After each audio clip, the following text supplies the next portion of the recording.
Welcome to the Power of Peacefulness podcast. Today, we're going to be talking about positive psychology.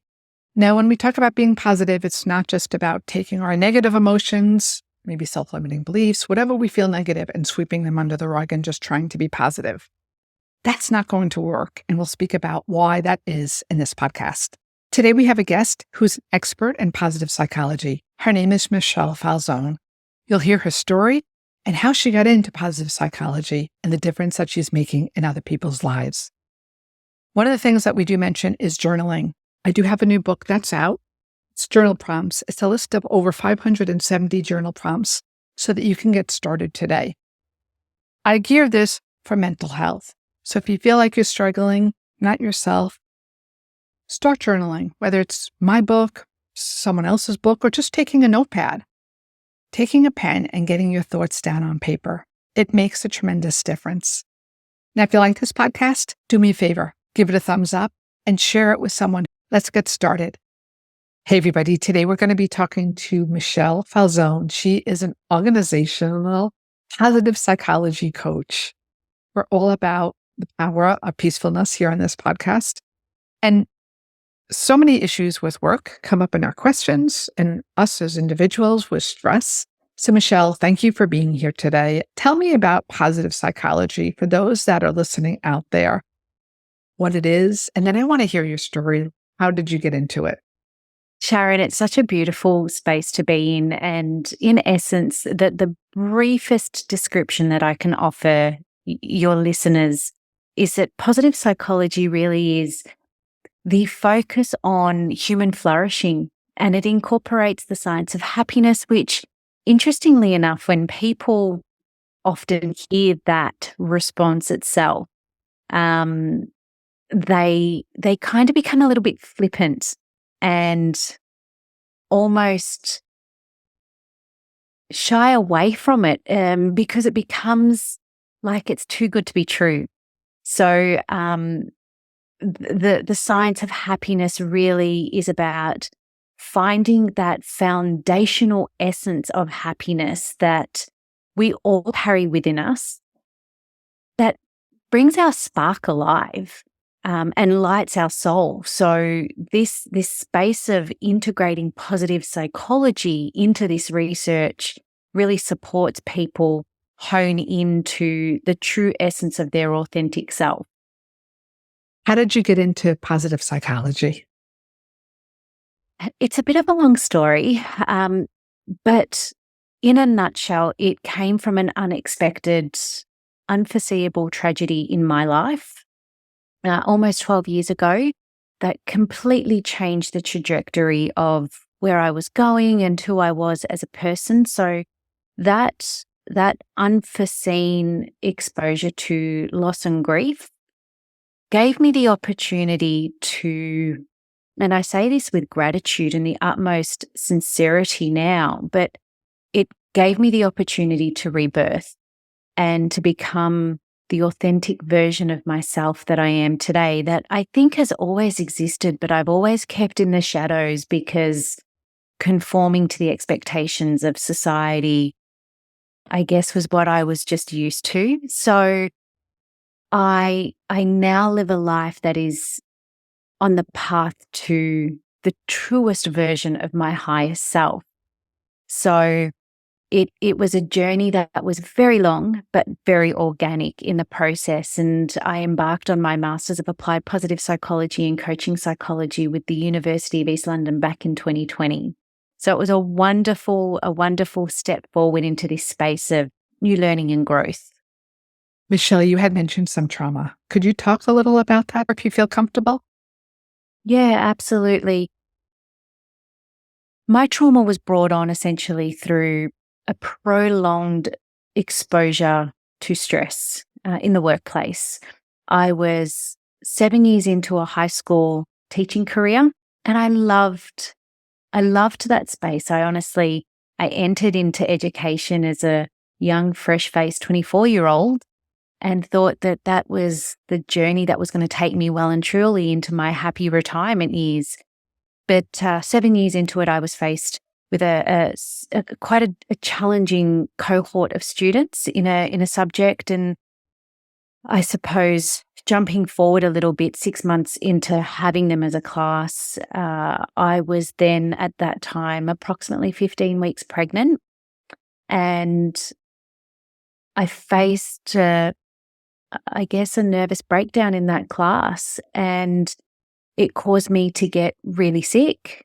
And the stress impacted my body with a uterus infection, which caused me to go into premature labor just shy of 18 weeks. And my daughter was too little to survive once she was born. So it was the loss of my daughter that blessed me with an experience of many mental health adversities. However, it has now brought me to become the person that I am today. And it's taken a lot of healing and a lot of hard work to be able to transmute that pain into an element of gratitude, I suppose. And it doesn't mean that I don't carry that heartache with me every day. It is a part of my story. But I honestly feel blessed to be able to have carried that precious human being for the time that I did. And now I have my own guardian angel with me every step of the way for the rest of my life. So me doing what I do helps to keep her alive in both memory and spirit. Talking about positive psychology, how does this influence others, the individual? We'll get into organizational, but as an individual going through trauma, how does it help them go forward? Positive psychology offers so many incredibly beautiful, nurturing, powerful healing interventions. And there's a plethora of them. And the wonder of these interventions is that it's not a one size fits all. So what can work for one person in one particular way may not work for another person in the same way, but it can be molded and altered to suit the needs and requirements of that particular individual. And for the most part, the glorious wonder of these interventions is that most of them don't cost a penny. So when we think about, for example, a simple act of kindness, and that could be as little as going for your morning walk and making eye contact with somebody and smiling and saying, good morning. We don't know the story of most of the people we come across on a day-to-day basis unless they're somewhat connected to us in relationships. But you just don't know what the impact is of that person that you will have when you greet them. So it's little things like that where that the energy that you give is mirrored and you also receive those feel-good feelings. And that's just one of the simplest examples that I could offer. But with practice and time, these interventions completely shift the genetic disposition, the biological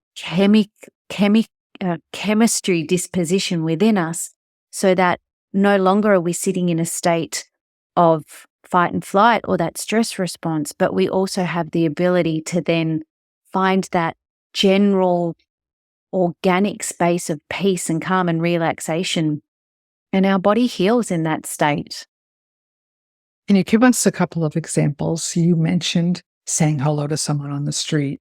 Can you provide us with a couple of other exercises that can help how we feel that people can start doing today? Yeah, absolutely. I am especially fond of journaling as an intervention. It's something that I can honestly say saved my life.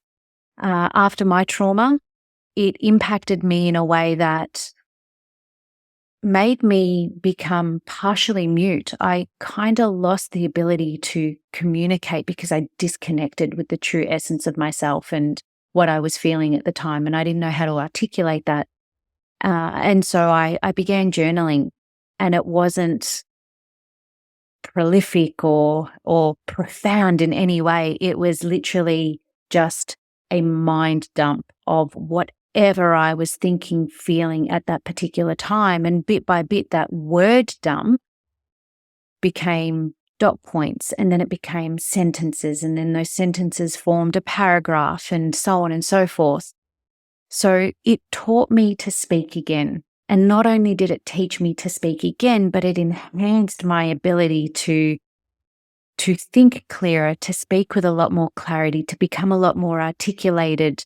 And that offered me the opportunity to find my heart again, to feel comfortable with the person that I was becoming. So journaling, and even for people who struggle with the written word, there are so many different forms of journaling. It could be through artistic creation. If you're wonderful when it comes to fine art, journaling can take that form as well. It's an expression of what we feel and what we want to say, but sometimes get stuck and not be able to move forward in that space. Going on, let's talk a little about organizational psychology. You do some workshops for companies.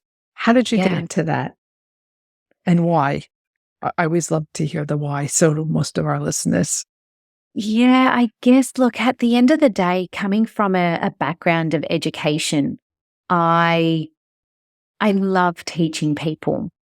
And particularly after COVID, I genuinely felt that because of the economic decline, particularly here in Melbourne, Australia, we faced the world's most lockdown worldwide, and businesses were suffering. People were suffering, and I thought I need to try and integrate not only what I'm passionate about, but what I have learned over this course of further education for myself, and get in there and help people, get my hands dirty. So my love for positive organizational psychology came to fruition, and the work of the great Kim Cameron and positive leadership and the heliotropic effect, and realizing that a business only exists if the people in it exist, and a business will only flourish if the people in it are thriving.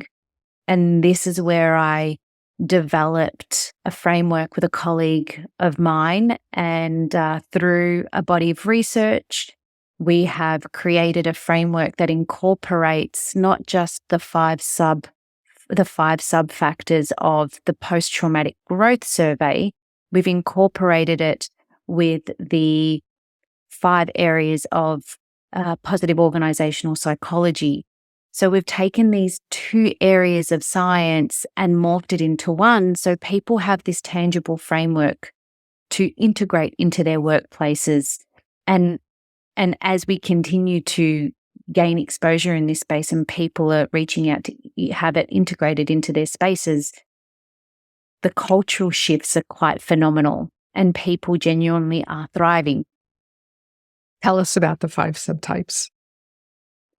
So we're looking at positive leadership, positive meaning, positive relationships, positive communication, and positive climate as the 5 areas of positive organizational psychology.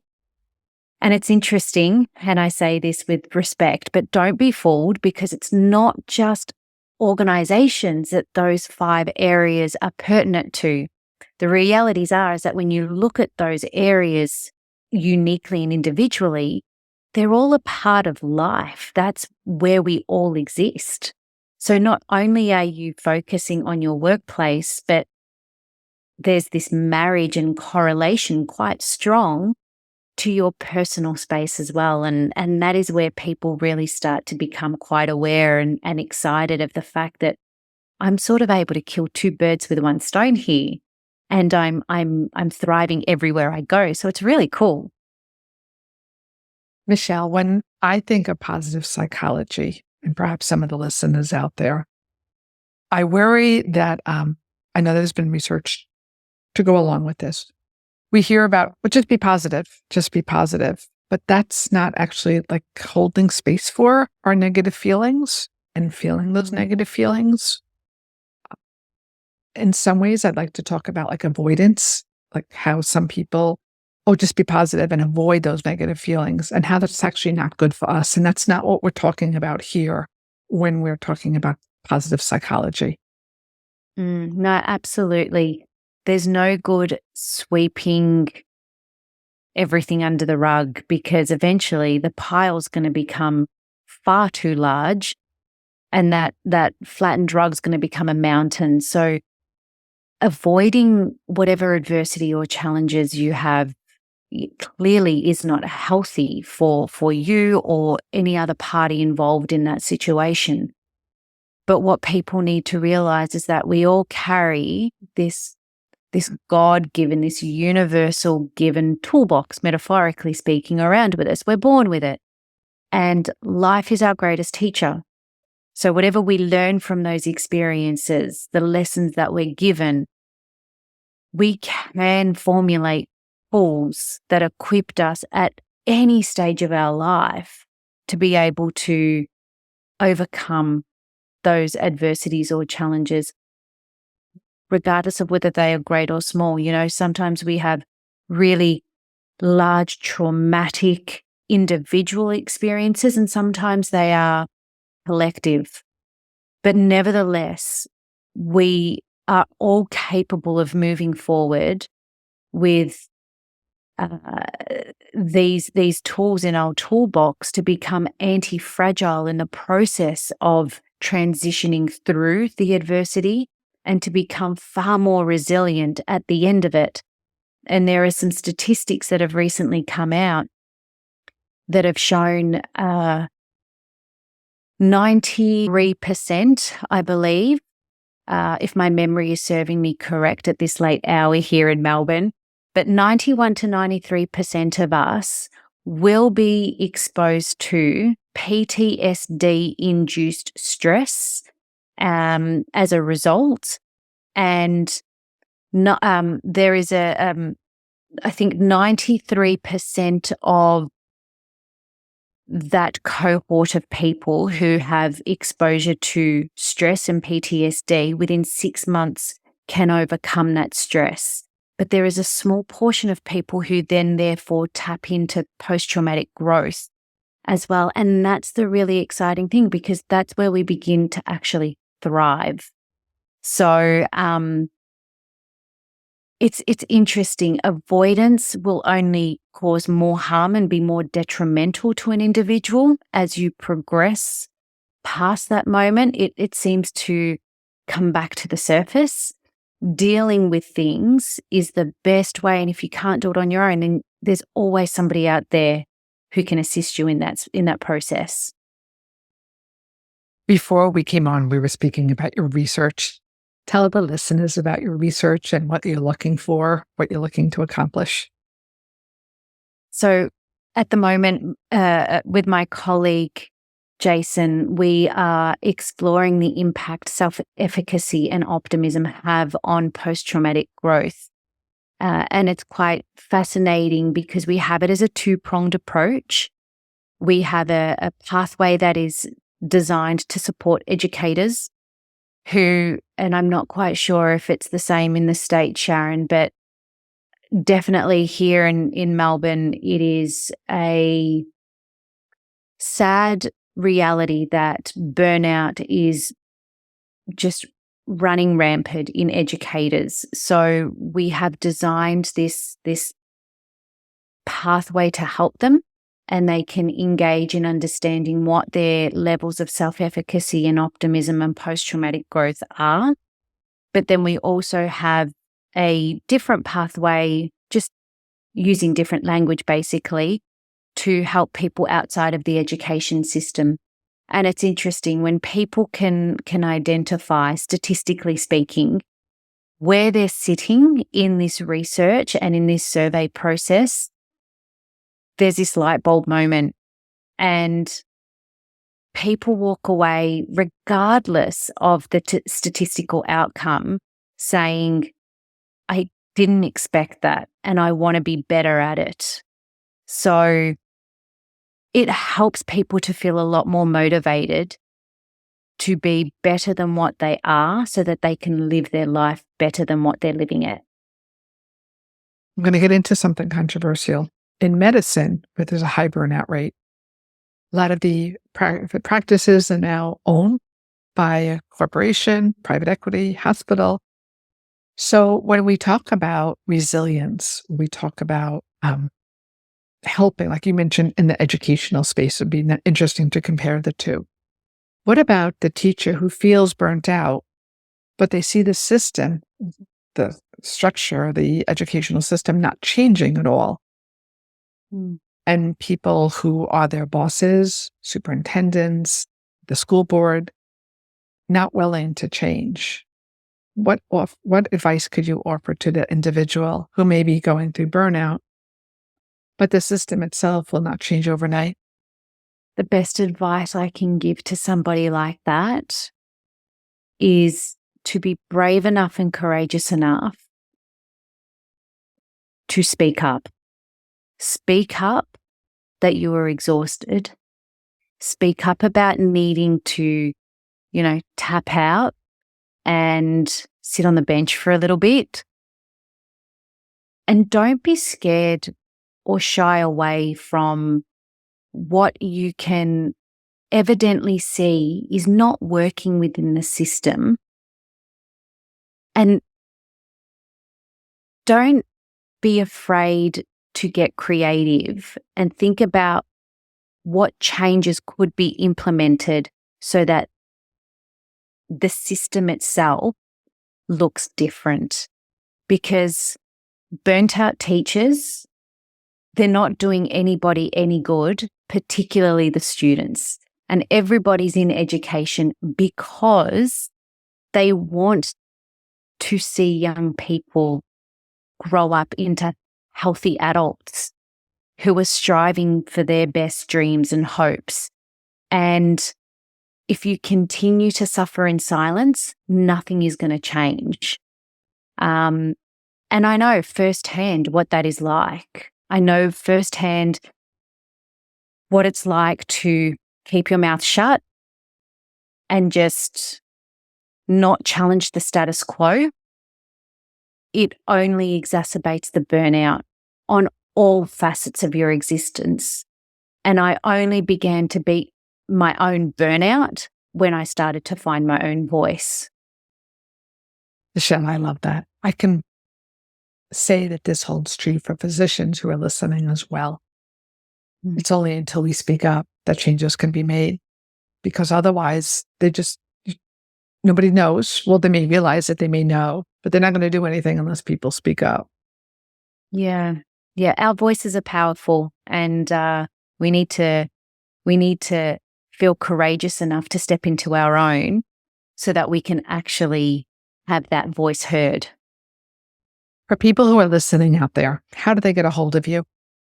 You can visit my website, www.positivewellbeingeducation.com.au.